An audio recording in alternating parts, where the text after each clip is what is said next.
विभज्यवाद YouTube channel में आपका स्वागत है। Welcome to विभज्यवाद। विभज्यवाद में सभी सत्पुरुषों का स्वागत है। धम्मचक्र को खुलासा करने के लिए आगे बढ़ाते हुए अभी चार आर्य सत्य को सामान्य तौर पे खुलासा किया, जो लोग सामान्य तौर पे समझने वाले होते हैं उसके लिए। हम लोग कोई यूनिवर्सिटी की डिग्री होल्डर नहीं है, ना मेरा इतना एजुकेशन, लेकिन मैं जिसका अन्न खाता हूँ कोई लोग सदा करके समझाने का प्रयास करते, मेरा करते हुए समझाने का, तो मैं अपने अनुभव के तौर पर जैसा मुझे सूझता है भासता है वैसा वैसा मैं समझाने का प्रयास करता हूँ। अगर कोई मेरी गलती भी हो जाए लिखाने व्याकरण व्यंजन में तो मैं मान लेता हूँ। लेकिन हम कोई कहते आंखों देखी, कोई कहते हैं कागज लिखी, इतना फर्क होता है। लेकिन लोग एकदम बुद्ध धर्म में व्याकरण व्यंजन से प्रमाणित किया जाता है तो उसको बड़ा महत्व होता है, जो लोग व्याकरण व्यंजन के साथ प्रकाशित करते हैं। लेकिन हम भी एक भिक्खु होने से प्रकाशित करना पड़ता है या समझाना पड़ता है, इसीलिए वो ज़्यादा प्रोफेशनल नहीं है।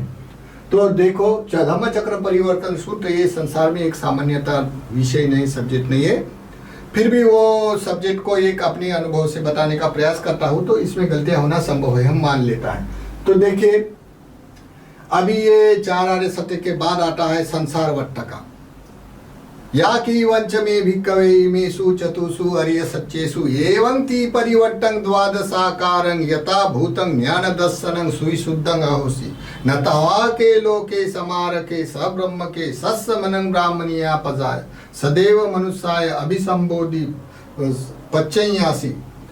देखो, धम्मचक्र परिवर्तन सूत्र में ये जो तप्य है, जो जिस तक भगवान ने ये बात नहीं जाना है, संसार के जो तीन वट्ट, जो वट्ट चक्र है, धम्मचक्र है, इस तीन वट्ट का जब तक ज्ञान नहीं होता तब तक भगवान ने धर्म को प्रकाशित नहीं किया। क्लियर समझाने के लिए उन्होंने भी अपना अवसर गवाया है, समय गवाया है।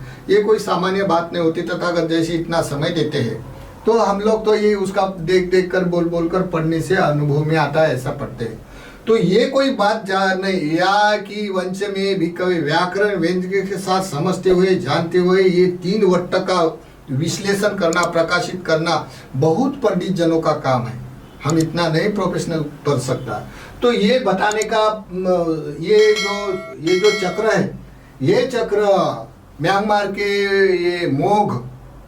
के एक मोग भिक्खु ने बनवाया है। प्राथमिक में वहां जाके देखा तो ये पहला प्राथमिक किसने बनाया, तो उन्होंने बनाया संसार चक्रवट मोगवती, जिसको विमला तिस्सा ऐसा नाम है उस भिक्खु का, उन्होंने बनाया है। उन्होंने बनाने के बाद वो फिर आगे चल के सभी थेरावादा बुद्धिस्ट राष्ट्र में ये प्रकाशित हुआ। तो समझने में बहुत ईजी होता है, क्योंकि आजकल तो लेखा जोखा प्रोफेशनल होने से बहुत समझ में आता है, तो बोलने में इतना नहीं होता।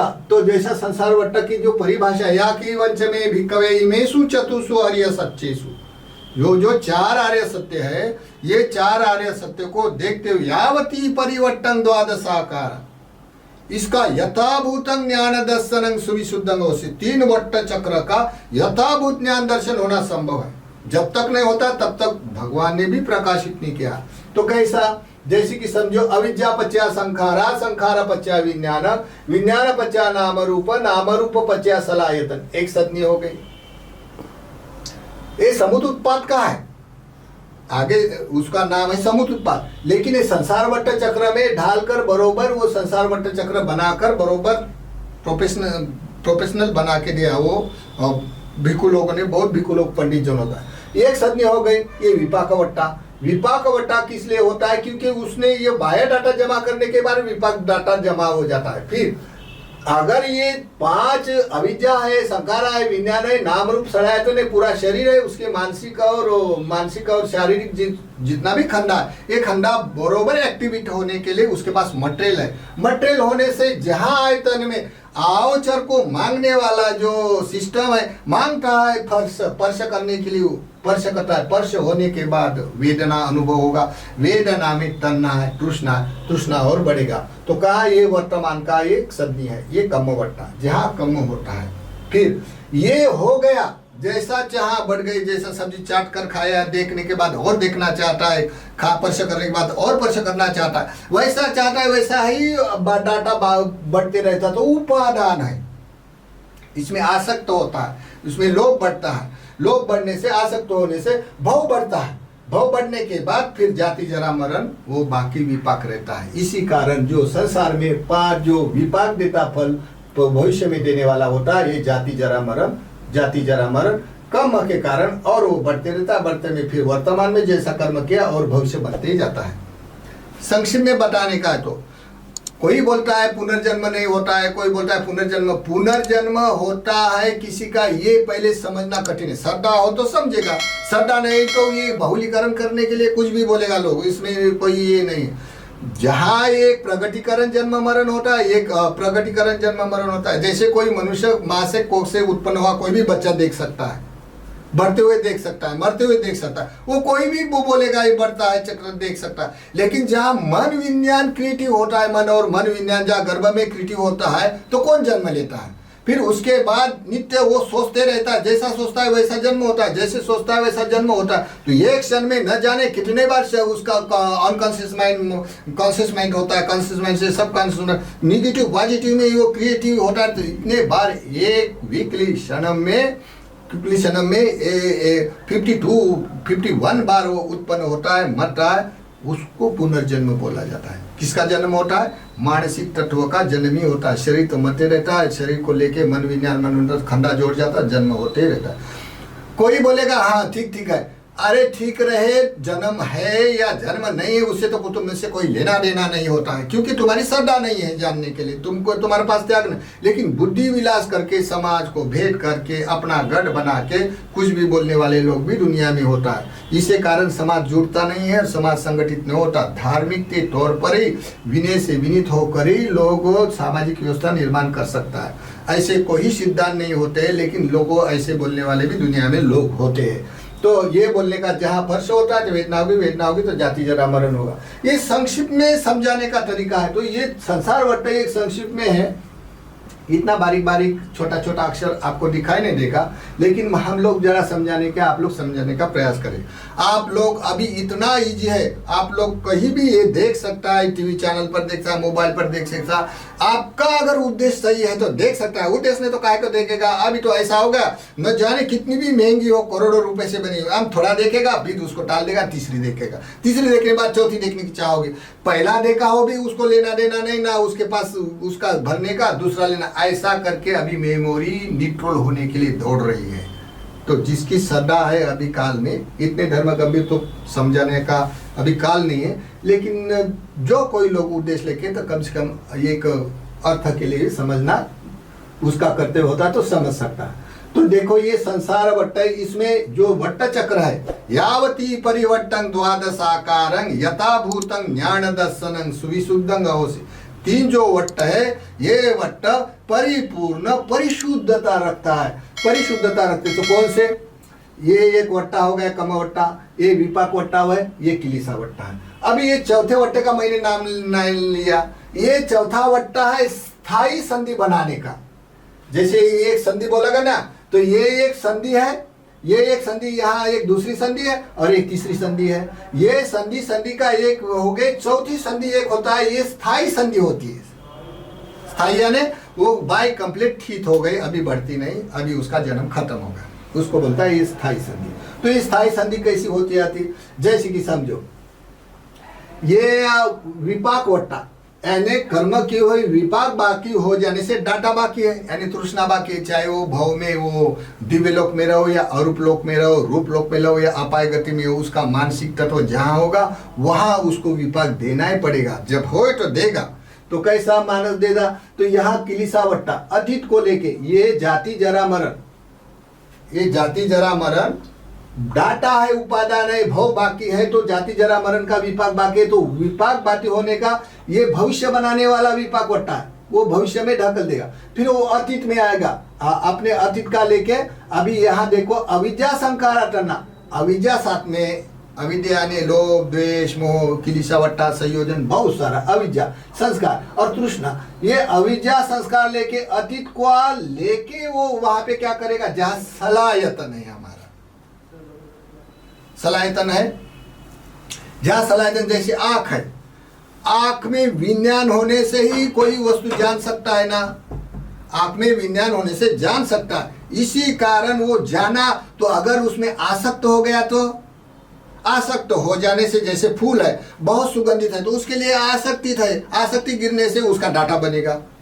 अगर समझो कोई सांप देखा आंखों से तो द्वेष आ जाएगा, द्वेष आने से और उसका भय का संस्कार तैयार हो गया, तैयार होने से डाटा बनेगा।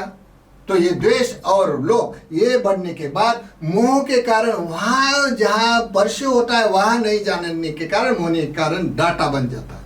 बस हो गया। यहाँ पे अगर समझो उसको डाटा बनाना नहीं तो उसको क्या चाहिए, उसको चाहिए अष्टांगिक मार्ग, सम्मा दृष्टि, 3 शरणागमन, 4 आर्य सत्य का ज्ञान जिसको है वो मनुष्य क्या करेगा, जहां रूप में स्पर्श होता है फूलों का वहां पे बोलेगा अच्छा लगता है तो लोभ होगा, तो लोभ होने से वो तुरंत उपेक्षा से जानेगा बहुत भला है, लेकिन अपने में स्पर्श नहीं होने देगा।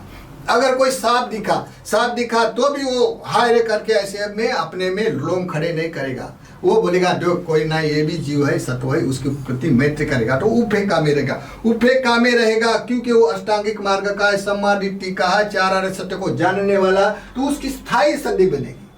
स्थायी संधि में जैसा स्पर्श हुआ तो स्पर्श होने के बाद उपेक्षा के बाद वेदना निरोध होगी, वेदना निरोध होगी तो तृष्णा निरोध होगी, तृष्णा निरोध होगी तो तन्ना निरोध होगी, तन्ना निरोध होने से उपादान निरोध, तो जन्म खत्म हो गया। ये कितना बड़ा विज्ञान है, ये समझाने के लिए ये भव चक्र जहां समझो जो विपाक हो गया, कर्म चल गया तो वो अपना वर्तमान का कर्म भविष्य फल देगा, भविष्य फल देने का तो उसको कर्म होने के लिए अतीत का लेके यहाँ जन्म चलता है। षडायतन में जो भी वस्तु है, चाहे गंध हो तो गंध अच्छा लगेगा तो लोभ मूलक है, लोभ मूलक होने से उसको अच्छा लगेगा तो कर्म से भविष्य बनेगा। अगर समझो दुर्गंध है, दुर्गंध से अतीत का फल देगा, दुर्गंध है तो उसको द्वेष आ जाए, द्वेष आएगा तो वो कर्म बनेगा, कर्म बनेगा विपाक बनेगा, विपाक बनने के बाद जाति जरा मरण बढ़ते रहता है। तो इसी कारण जहां कोई दुर्गंध हो या सुगंध हो, ये कान में नाक में जो स्पर्श होने वाला जो नाक में विज्ञान है उसको वो तदाकार रूप से देखेगा। साखोपने सा भिक्कवे, हाँ लोके सात लोके इत्तेसी तन्ना उपज्यमाना उपज्यति इत्ते निरोधमाना निरोधति। जो नाक में विज्ञान है वहां पे अगर वो 4 आर्य सत्य का अनुबोध है, सम्मा दृष्टि है, 3 शरणागमन है, तो वहां पे वो निष्क्रमता करने के लिए विराग आ गया। अब वो विपसना समाधि करते हैं वहां रहेगा वो खड़ा, कहा जहां विज्ञान क्रिएटी होता है वहां होने से जब सा स्पर्श हुआ तो लोभ से और द्वेष में वो अपना मन अनुगमन नहीं करेगा, अनुगमन नहीं करेगा तो उपेक्षा भाव से देखकर नॉलेज के तौर पर, विपसना के तौर पर देखेगा तो उसकी संधि क्या बोलेगी, स्थायी संधि बनेगी। स्थायी संधि बनेगी तो स्पर्श नहीं होने से वेदना नहीं होगी, वेदना नहीं से तृष्णा नहीं होगा, तृष्णा नहीं होने से उपादान नहीं होगा, उपादान नहीं होने से जाति जरा मरण से बच गया। कितना इजी क्रिटिकल है समझने के लिए, इतना बड़ा नॉलेज तो हम नहीं समझ सकता है। तो इतना बड़ा ये इतना सा दिखता है, पूरा त्रिपिटक भरा है इसमें, इतना बड़ा हम वीडियो नहीं बना सकते। अगर बनाना देखना है तो बहुत पढ़ सकता है, लोग समझा सकता है, बहुत सारे वीडियो ये भी कुछ दे सकते हैं बना के। तो ये बनाने का तरीका है। तो ये अविद्या पचा, संखारा संखारा पचा, विज्ञान विज्ञान पचा, नाम रूप पचा, सलाह, ये 5 मटेरियल होगा तो स्पर्श होगा। अगर ये शरीर नहीं रहा, आयतन नहीं रहा, संस्कार बाकी नहीं रहा, अविद्या नहीं रहा, तो स्पर्श होने से क्या मतलब है। आयतन है तो स्पर्श होगा, स्पर्श होने से स्पर्श होगा तो वेदना होगी। लोग बिना कारण से वेदना जाना बड़ा अच्छा लगता है। इतना नॉलेज लेके वहां खड़ा रहे कि जैसा वेदना हो वैसा सुख दुख जाना ये विपसना है। बिना कारण से सुख दुख जाना विपसना नहीं होता है। लेकिन यहाँ जो वेदना है, वेदना के बाद तृष्णा बढ़ेगी, तृष्णा के बाद उपादान बनेगा, उपादान के बाद बहुत जाति जरा यानी एक क्लेशवाटा बन गया तो अतीत में फल देगा, अतीत में फल देगा तो और भी बाटा कंटिन्यूटी चलता ही है। जहाँ तक ये मन और मन विज्ञान होता है उसके जन्म ही होते रहते हैं। चाहे वो धरती में अपनी ग्लास की खत्म हो जाए या इसमें एक्सचेंज हो जाए तो भी मानस वो कंटिन्यूटी में कोई भी चक्रवाल में बसते रहता है। मानस क्रिएटिव होता है जब तक उसका वाला पंच उपादान स्कंद क्रिएटिव होता है तब तक होते हैं। जब पंच उपादान स्कंद को उसने ऐसे फाइनल से छोड़ दिया तो उसका जन्म नहीं होता। संसार में अविद्या है तो निब्बान होना चाहिए, निब्बान नहीं है तो अविद्या का कोई काम नहीं। अगर अविद्या निब्बान है, इसी कारण जो मनुष्य की सभ्यता है, न जाने कितने सालों तक अच्छा बुराई का ये संसार का अर्थ है। इसी कारण मनुष्यों में विवेक होने से ये जानता है, इसी कारण लोग अच्छे कर्म करने वाले हैं, बुरे कर्म करने वाले हैं। तो अभी आगे चल के हम लोग इसका विश्लेषण, ये जो 12 कड़िया है उसको समुत्पाद बोलते हैं, उसका विश्लेषण करने वाले हैं।